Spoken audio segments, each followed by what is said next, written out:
Hi Taurus, how are you? I hope you are doing well. I'm so happy to be here. If you're new, welcome. My name is Nina or Sinfulpluto. And if you're returning, welcome back. Thank you for being here today. I'm so happy that you have returned for this weekly reading. I'm so excited. I'm very grateful for you to be here, and I'm very grateful for everyone who finds me and who just watches me and supports me. Thank you so much for all of it, for all of the abundance that you have shared with me and given me. So thanks. But Taurus, today we're going over what you should be expecting for the week of July 15th. So we have an eclipse soon, either tomorrow or the day after. I don't recall when, but we do. Okay? And if you're a Taurus rising, I know that for many of us, because I'm also a Taurus rising, for many of us, it's going to be hitting our 9th house. So a lot of changes in our ideologies are coming our way. A lot of changes in our perspectives.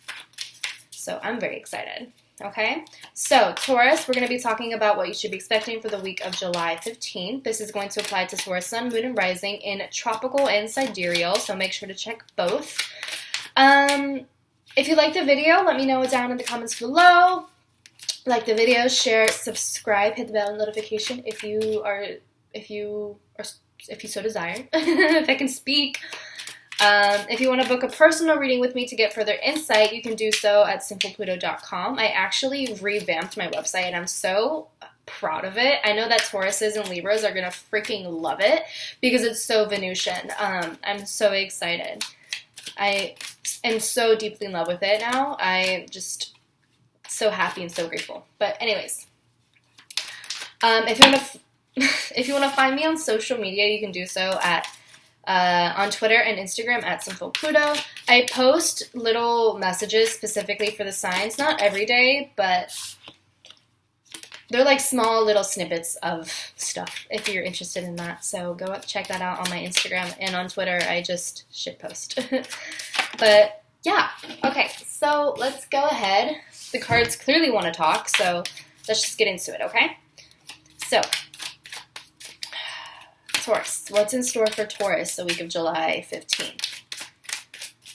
What is in store for Taurus the week of July 15th?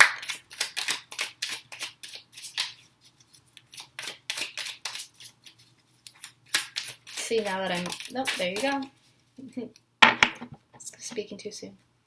Alright, so we have the 5 of Swords, so there could be a conflict coming your way or that you're already dealing with. Okay? We have the 5 of Swords, we have the 2 of Pentacles reversed. We have the World reversed. 8 of Pentacles reversed. Queen of Swords. Page of Cups, and then under that is the Knight of Swords reversed, and then under that is the 10 of Wands reversed. Alright, so these are going to be at the bottom of the deck for now. Okay, so you're having some sort of conflict in the coming week, right? Perhaps it is with an air sign, specifically a Libra or Aquarius, although it could just be any sort of air sign. It can be any air sign. But there could be a potential conflict with an air sign here, right? Or maybe maybe you are taking on the role of the Queen of Swords, someone who's a little bit cold, detached, someone who has a very strong exterior to protect the soft interior. Someone who has gone through a lot of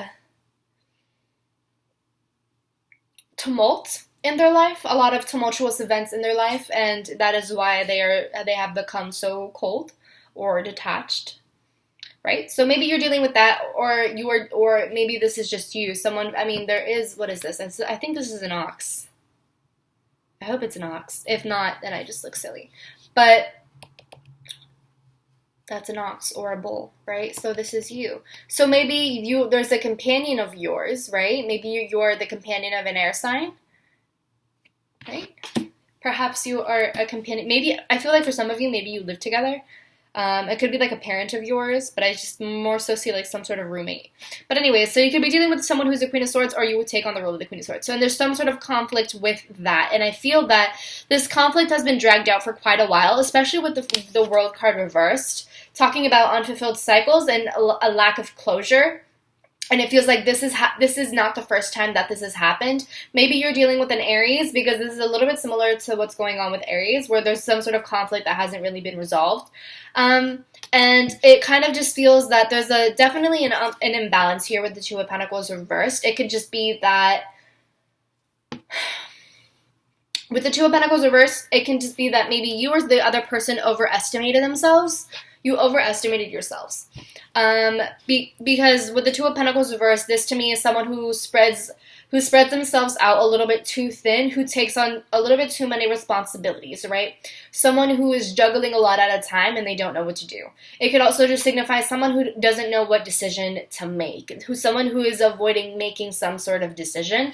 But I more so think it's someone who is juggling a little bit too much at the same time. And with the World reversed, it talks about a lack of fulfillment. So even though this person is, or should I say, I think there's conflict in the fact that there's just so much going on here. It seems that maybe you're a little bit overwhelmed, or someone that you're associated with is very overwhelmed. And I feel like with the Eight of Pentacles reversed, it's gotten to the point where they're not happy with what they're doing, or you're not happy with what you're doing.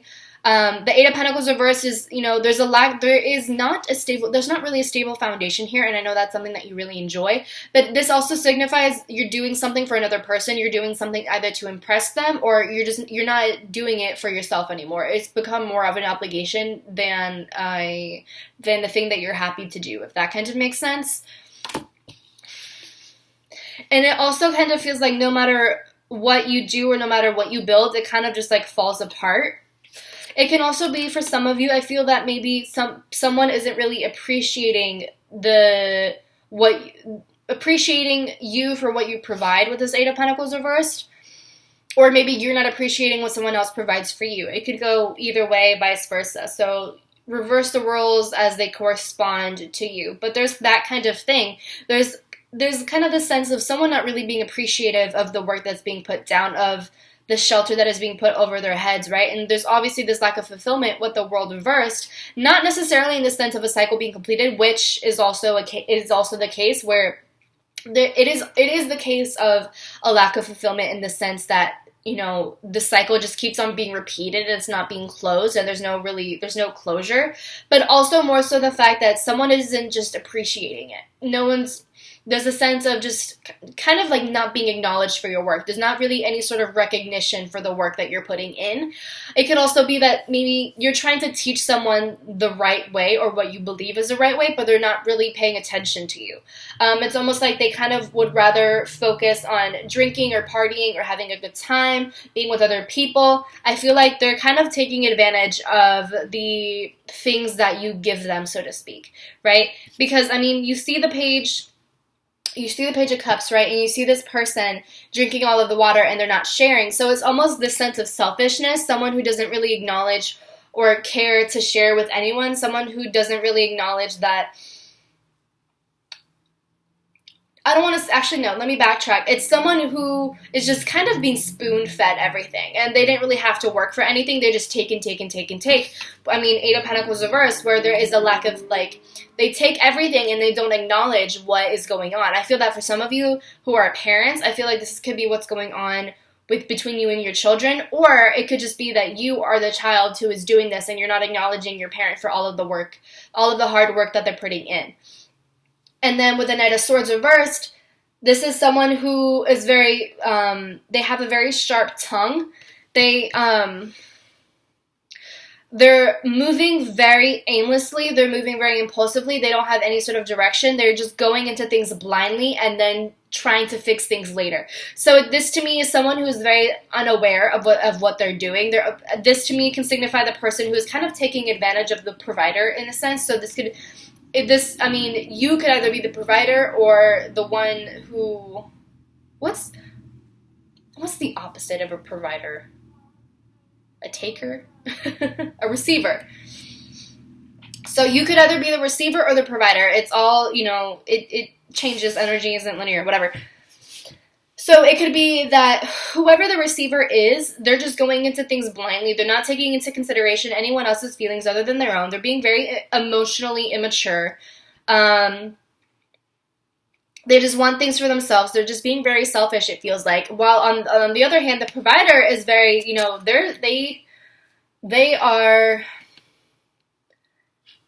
they have spread themselves very thin, right? Two of Pentacles reverse, spreading yourself thin and work not being acknowledged, an unstable foundation.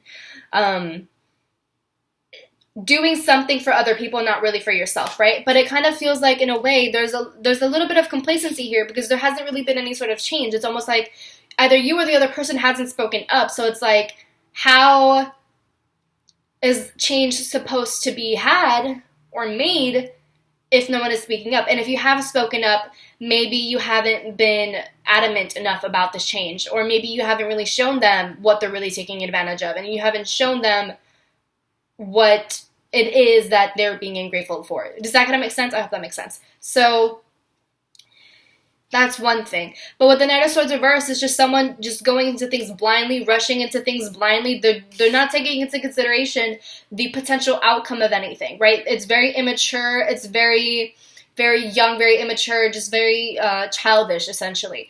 And so I feel like that's a hard lesson for this person, whether it's you or for another person. And I feel like at one point, you're just going to have to let go of this obligation or of this guilt that maybe you're holding on to, or maybe that the other person is holding on to in relation to you, and just drop everything and show them, like, well, if you're not going to appreciate me, if you're not going to acknowledge me for the foundation that I have built, for the shelter that I have built, the wealth, everything, the stability, the security, if you're not going to appreciate it, then fine, find it on your own. Sorry if you can hear that. My neighbor has a motorcycle because he's cool. But that's what it seems like to me is, well, if you're not going to appreciate me, fine, take it on your own. Do it on your own. Because I'm not going to do it for you. You're taking advantage of me. This is a release of burdens that don't even belong to you. Because it seems to me that maybe you or another person has burdened themselves with these obligations, with these responsibilities that were never yours to begin with. And so I feel that with the Ten of Wands, it's talking about a need to release all of that, because clearly they're not appreciating it. So why should you care? If they don't care, why should you care? And so Ace of Swords, this is forging a new path. This is being very blunt and very honest, cutting off and releasing people who just don't serve you, who don't benefit you, who don't help you, who don't acknowledge you for the hard work that you put in. And this doesn't necessarily mean a permanent cutting things off. This doesn't mean that that you have to permanently cut things off with this person, but it means asserting your independence and going on your own path without worrying about what they're doing and how they're doing and how they're providing for themselves. This is literally being your own person and doing your own thing. And I feel like that for some of you, you have to take on the role of this Queen of Swords. You have to take on literally, look, the individual sword. You have to take on the role of the Queen of Swords, where you have to detach yourself from your emotions. You have to detach yourself from like this deep bond, that whatever bond that you have with this person, you have to detach yourself from that. And you have to walk away from the situation and basically, in a way, kind of starve them out and show them how much they depend on you. Because that's what it essentially is them being overly reliant on you and not appreciating you for that. Not appreciating all of the work that you do for them, everything that you do for them, right? They kind of just expect all of you. They expect all of it from you. And they do it, it's very entitled, honestly. So, again, the roles can be reversed, where you're the one who feels entitled to all of this stuff. And in that case, you definitely have to be more grateful with what you have, and you have to be, you definitely have to be more grateful, period. So that's the whole thing that's going on here. You have to stop being scared of walking away and doing things for yourself, okay? Because we don't live for other people, we live for ourselves. And you have to learn that. So, Taurus, I'm going to go ahead and pull some spirit animal cards for you, and then we will be on our merry way.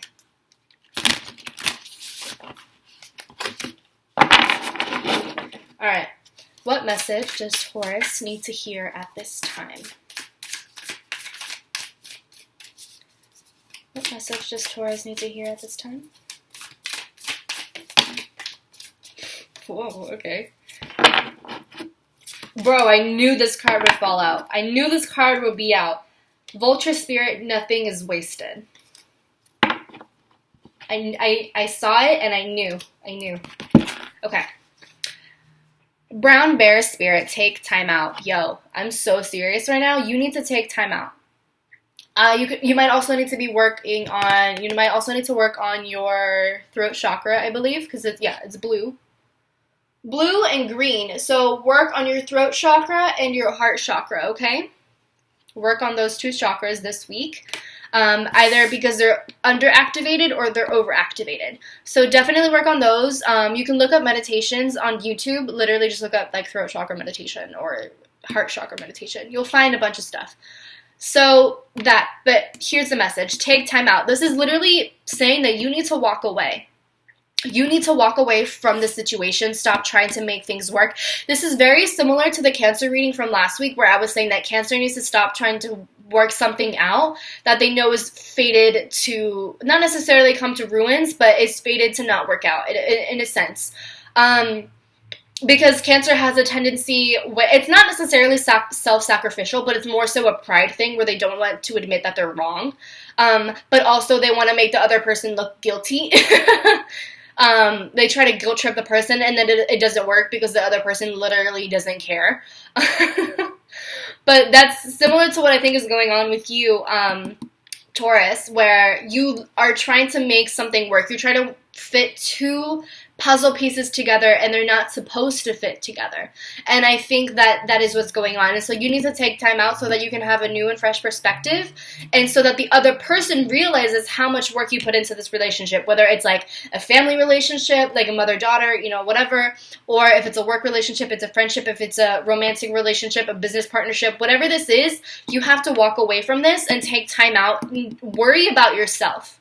You need to worry about yourself and stop worrying about other people. Because if they're not going to appreciate you, they're like, things aren't going to change if you don't do something about it. If you continue doing the same thing, you're going to have the same outcome. And it's literally the definition of insanity to do the same thing and expect a different outcome, right? That's like a quote from Albert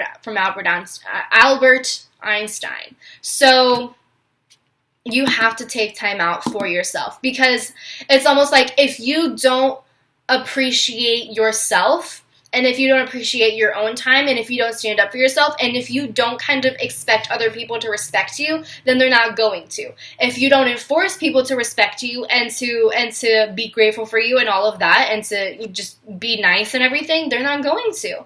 If you don't reinforce this, if you continue to just basically reinforce that, they don't really have to say anything for you. And if you kind of enable them and feed into the entitlement, there won't be any sort of change. Sorry. I have affirmations on my phone and it rings every hour. But that's what that is. Okay? So, food for thought. Okay? Alrighty, Taurus. I love you. I wish you the best of luck. Please drink water. Meditate, please take time for yourself. Treat yourself. And when I say that, I don't mean spending hundreds of dollars on clothing or material things. I mean treat your spirit, treat yourself emotionally. Pay attention to your mind, to your thoughts, to your higher self, okay? Treat your body, treat your mind. Enrich yourself intellectually, emotionally, mentally. Don't rely on material things for this fulfillment. That's not what I mean when I say treat yourself. Treat yourself spiritually, okay? So, Taurus, I wish you the best of luck. I love you, and I will talk to you next week, all right? Bye.